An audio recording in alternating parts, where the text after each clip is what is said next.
seharusnya kan kalau kita udah kenal sunnah gitu Ustadz, suami itu juga nggak mau marah-marah lagi gitu kan Ustadz. Nah, Sampai anak nih nggak terima gitu Ustadz kalau dia marah-marah sama anak cuman gara-gara hal kecil aja gitu Ustadz, sampai hampir mau pisah gitu Ustadz. Solusinya gimana ya Ustadz? siap.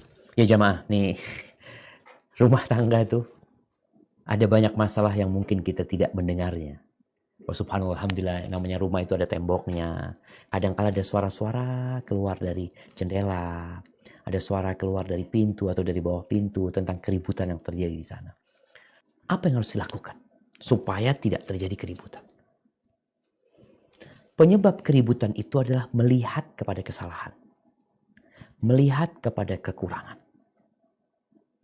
Inilah yang menimbulkan amarah, kemudian ribut.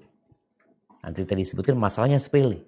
Nah, maka sekarang dirubah cara berpikirnya. Apa yang dilihat dari pasangan hidupmu, lihatlah kepada kelebihan dia. Sehingga kesalahan dia akan tertutupin. Karena Ana yakin suami anti memiliki banyak kelebihan. Dan anti pun sebagai manusia memiliki kelebihan. Jangan melihat kepada kekurangannya. Itu yang pertama. Lihatlah kepada kelebihan suami. Apalagi anti katakan anti punya beban moral. Bagaimana tetangga-tetangga yang melihat ini keluarga yang menikah di atas sunnah, mereka udah paham sunnah, tapi ribut sampai terdengar sama keluarga. Jangan sampai akhirnya anti menjadi penyebab rusaknya citra sunnah ini gara-gara keributan yang dilakukan. Yang kedua, kalau suami marah, maka anti diam. Jangan jawab. Walaupun anti merasa, oh masalahnya remeh. Remeh, urusan kecil, sepele. Tapi kalau sedang marah suami, anti diam. Ustaz dia yang salah. Nah, biar dia yang salah. Tapi anti jangan menambahin kesalahan. Udah tahu suaminya salah, marah-marahnya salah, engkau kasih bensin, terbakar dia.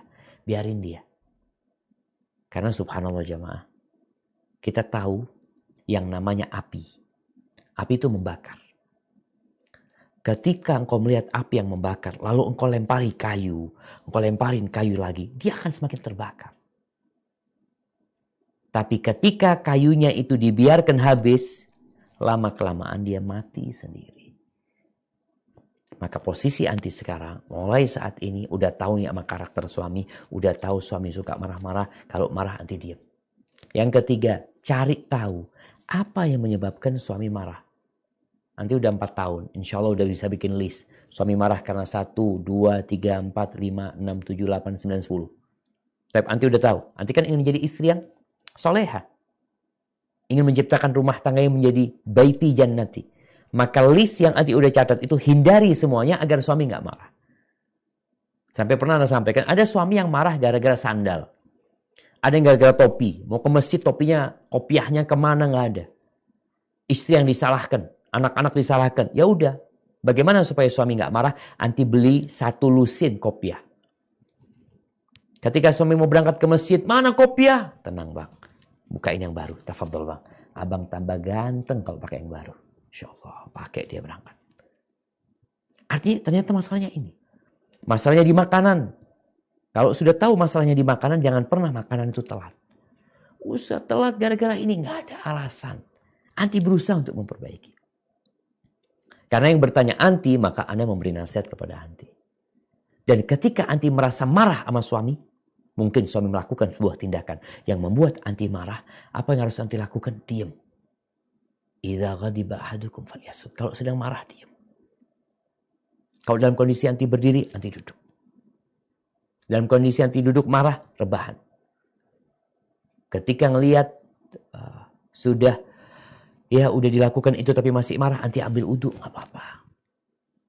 Jadi berusaha untuk menjadi pihak yang mendinginkan di rumah tersebut. Sambil ngobrol sama suami, ya duduk sama suami, minta nasihat sama suami. Tetap engkau taruh suamimu di posisi sebagai pemimpin. Dia pemimpin di rumahmu. Tugasmu sami'na wa ata'na. Kalau dipanggil suami jangan pernah mengatakan tunggu. Tapi tinggalkan pekerjaanmu demi untuk datang menyambut panggilan suami. Hada wallahu a'lam bissawab.